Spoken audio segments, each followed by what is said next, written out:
నేను ఎవరో మీకు తెలుసా? తెలిసిన వాళ్ళు చెప్పండి.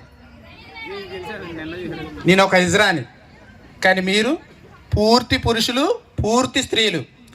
మరి నేను అటు ఇటు కానీ ఒక ఇజ్రా అనే ధర్మం కోసం పనిచేస్తుంటే కనీసం మీరు పూర్తి పురుషులయ్యుండి, స్త్రీలయ్యుండి ధర్మం కోసం నిలబడి ధర్మాన్ని కాపాడక్కర్లేదు, ధర్మాన్ని ఆచరించండి. ఎవరు వచ్చినా సరే మతం మారమంటే నేను హిందువుని, ఇది హిందూ దేశం, నువ్వెవడో నన్ను మతం మారడానికి అని చెప్పి అడగండి గట్టిగాని. మీరు పోరాటం చేయక్కర్లేదు. జై శ్రీరామ్. మీరు పోరాటం చేయక్కర్లేదు, కనీసం ధర్మాన్ని ఆచరించండి, పాటించండి. పరాయి మతాన్ని గౌరవించమంటే పరాయి మతంలోకి వెళ్ళిపోయి ప్రార్థన చేసుకోవడం కాదు. నేను ఒక ఇజ్రాగా మీకు చెప్పాను, కానీ గతంలో నేను ఒక ఎక్స్ క్రిస్టియన్, 8 సంవత్సరాలు చర్చికి వెళ్ళా, కానీ అక్కడ ఏమీ లేదు. నా ముక్కు పుడక, నా పట్టీలు కూడా అమ్మేసి కానుకలు ఇవ్వడం కూడా జరిగింది. మా అక్క పూజలు చేస్తుంటే సైతాన్ సైతాన్ అని చెప్పేసి పూజలు చేయనిచ్చేదాన్ని కాదు. తర్వాత ఒక మహానుభావుడు నాకు ఒక పెద్ద ఆయన చెప్పాడు, నువ్వు బైబిల్ పూర్తిగా చదివి హిందుత్వాన్ని ద్వేషించన్నారు. సరే ఎందుకు అన్నారా అని చెప్పి, అవును దేవుడిదే కదా, చదవాలి చదవాలని చెప్పి ఇంట్రెస్ట్తోని కంఠస్థం పట్టేశా. కనీసం ఒక 10 మంచి మాటలు కూడా లేవు. నాకు అవసరమా ఈ పరాయి దేశం మతం? నా దేశాన్ని, నా ధర్మాన్ని దూషిస్తున్నానా బాబోయ్, నా అమ్మ నాన్నలు ఇచ్చిన సనాతన ధర్మాన్ని వదిలేస్తున్నానా అని భయం వేసి పక్కన పెట్టి నా ధర్మంలోకి స్వధర్మంలోకి వచ్చి హిందూ ధర్మం కోసం ఫైట్ చేస్తున్నా. ఎందుకు? సరే నాకెందుకులే అని మారిపోయి నేను మీలాగా ఉండొచ్చు, కానీ మీలాగా ఎంతమంది మారిపోతారో మారనివ్వకూడదు.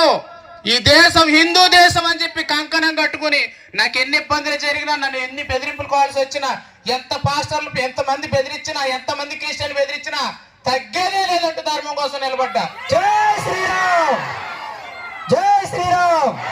ఈ నెలలో ఖచ్చితంగా మన గిరిజన ప్రాంతాలకి ఈ గొర్రెలు మందల కింద వచ్చి మన అమాయకమైన గిరిజనుల్ని, మన హిందూ బంధువుల్ని రొట్టె ముక్కలు, చాక్లెట్లు, బిస్కెట్ ప్యాకెట్లు, రగ్గులు, స్వెటర్లు ఇచ్చి వాళ్ళ సేవ అనే కార్యక్రమం దొంగ పేరు పెట్టుకుని దొంగ ముసుగులో వచ్చి మనల్ని మతం మారుస్తారు. కంపల్సరీగా వాడి గొర్రెడు ఒక పాస్టర్ ఉంటాడు, పెద్దోడాడు, ఆడొచ్చి మన ధర్మాన్ని నాశనం చేయడానికి గొర్రెల తొట్టులో ఉన్న జనాలంతా వేసుకొస్తాడు. ఆ గొర్రెల్ని మనం సింహంలాగా నిలబడాలి. వాడిచ్చే బిస్కెట్లకి, రగ్గులకి మనం కక్కుర్తపడకూడదు. నేను ఉన్నా, ఇప్పుడు మీకు చెప్తున్నా, 50 లక్షలు ఇస్తామని పాస్టర్లు ఆఫర్ పెట్టారు. వాడు 50 లక్షలు అన్నిచ్చి కొనుక్కోగలడు, నా ధర్మాన్ని కొనుక్కోలేడు కదా. జై శ్రీరామ్.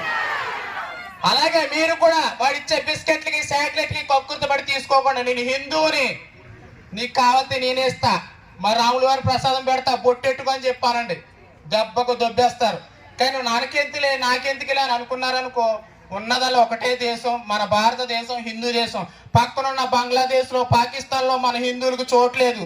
కుక్కల చేత బతికుండగా మర్మాంగాలు తినిపిస్తున్నారు మగవాళ్ళని. ఈడ్చుకెళ్ళి కొట్టి కొట్టి చెట్టుకి వేలాడదీసి బ్రతికుండగానే పెట్రోల్ పోసి తగలబెడుతున్నారు. నా కొడుకులు పాకిస్తాన్, నా కొడుకులు బంగ్లాదేశ్, నా కొడుకులు ముస్లిం, నా కొడుకులు. ఇప్పటికే అన్ని మతాలు సమానం అంటూ కూర్చుంటే మన పూజలు, మన పండుగలు, మన గుళ్ళు, మన కులం, మన మతం ఏమీ ఉండదు. కాబట్టి చాలా జాగ్రత్తగా వినండి, ఆచరించండి, ధర్మం పట్ల పట్టుదలతో ఉండండి. మనకు ఆరోగ్యం బాగోకపోయినా, ఇంట్లో సమస్యలు వచ్చినా వాళ్ళు వస్తారు, అదే చనువుకు తీసుకుంటారు వాళ్ళు. నన్ను కూడా అలాగే మతం మార్చారు కాబట్టి చెప్తున్నా, అనుభవంతో చెప్తున్నా. ఎటువంటి ప్రార్థన చేయడానికి వచ్చిన పక్కన ఇంటి పక్కన ఉన్న వాళ్ళు క్రైస్తవులు వచ్చినా సరే, మాకొద్దు, మా దేవుడు గొప్ప, నా రాముడు గొప్ప, నా శివుడు గొప్ప, నీ ప్రార్థన నాకు అక్కర్లేదు. నీ ప్రార్థనలో మీ యేసు పుట్టిన ఇజ్రాయెల్ దేశంలోని యేసు దేవుడు అంటే 2 సంవత్సరాలు జైలు శిక్ష, అక్కడే యూదులు ఒప్పుకోలేదు, నేనెందుకు ఒప్పుకుంటాను? నేను హిందువులని చెప్పండి. అలాగే